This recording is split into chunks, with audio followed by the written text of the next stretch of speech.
Meanwhile, the man accused of shooting a Volusia County deputy faced a judge today to decide if he should remain in jail. Prosecutors say he's a danger to the community, while the defense argues there are other options. West 2's Pamela Combs shows us what happened today in court.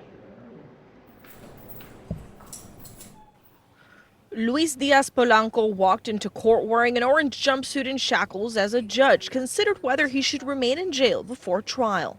Prosecutors played body cam video in court showing new moments before and after the shooting involving the injured deputy.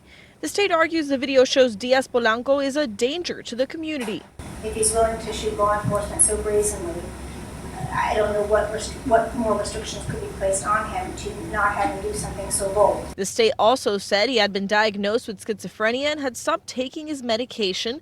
But the defense argued there are less restrictive options than keeping Diaz Polanco in jail that could still keep the community safe.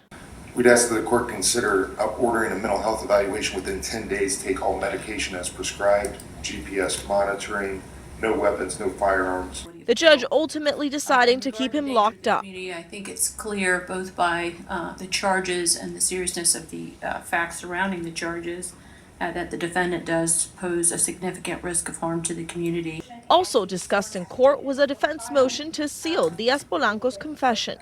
The sheriff says Diaz Polanco told investigators had he not run out of ammunition, he would have killed the deputy.